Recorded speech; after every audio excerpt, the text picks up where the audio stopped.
in my mind. There's only so much of that I can take. That's the best scene in the whole movie, I argued. It breaks your heart and puts it back together. Teddy placed her hand over her heart. I am not undermining the merits of Sweet Home Alabama, she said. I would never.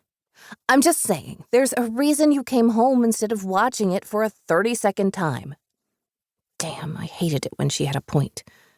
Fine, I conceded, but you're getting every round. Teddy laughed. You're thinking too small. Why should I pay for your drinks, or my own, when I know there are at least a dozen men in the Devil's Boot who would love to buy them for us?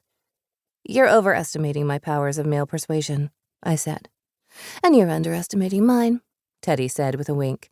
Plus, she added, you're Clementine Ryder, champion barrel racer and member of Meadowlark's most beloved family. People will probably be fighting over who gets to buy you and me by association a drink.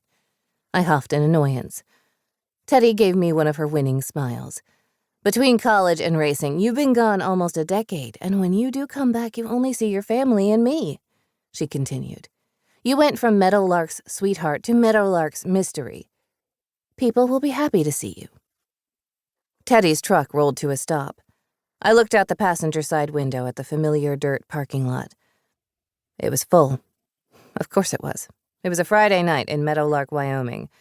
Why couldn't the episode that led me to pack up my life in Denver and hightail it back home have waited until Monday?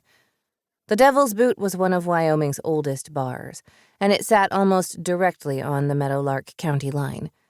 It was far enough out of the way that its occupants were almost always exclusively local. From the outside, it didn't look like much. Hell, it didn't look like much on the inside either. It was an old wood built in a classic saloon style. There were patches of faded paint, an excess of neon signs, and a piece of plywood that hung above the front door that had a spray-painted cowboy boot with a devil's trident inside it. It didn't actually say Devil's Boot anywhere in the place. Not on the door, not on the pint glasses, not on anything. It was always just the lonely boot and the trident. Even though we were still in the truck, I could hear the band. They were playing a Hank Williams cover. It was only 9 o'clock, so the country classics would continue until the crowd demanded some newer hits they could dance and sing to. I had my fingers crossed Teddy and I would be out of here by then. But I wasn't holding my breath. Hey, Teddy's voice was soft from the driver's side. If you really don't want to be here, then we can go. But I can't think of anything I would rather do than spend my best friend's first night home at a place we both secretly love. I did love this place, albeit begrudgingly. We always have a good time here. It's low risk, high reward. I sighed. There was a small part of me that was excited to be at the Devil's Boot, to be home, and an even smaller part that knew Teddy was right. We would have fun, people would be kind, and we probably wouldn't have to pay for our own drinks. That was the thing about Meadowlark. It was predictable. Comfortable, even. 2 things I needed right now. What do you want to do, Emmy? Teddy asked. I looked over at her. I want to stay, I said. And I meant it. The megawatt smile on Teddy's face could have powered Meadowlark and all the surrounding counties. Teddy reached for my hand and squeezed. That's my girl. Let's do this. Deep breaths, Emmy.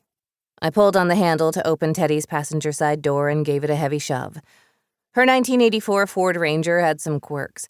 Barely functioning doors were one of them. As soon as my boots hit the dirt, the knot in my stomach started to untie itself. There was something comforting about that sound. The way the rocks felt under the soles of my boots reminded me that I was okay. It was familiar. Everything was so unfamiliar lately, but not this. Not home. After I spent so much time plotting my escape from Meadowlark, I didn't know how I would feel coming back. I came back for holidays, birthdays, and some weekends, but this felt more permanent. I thought I would feel trapped like I did years ago, but I didn't. I felt blissfully normal.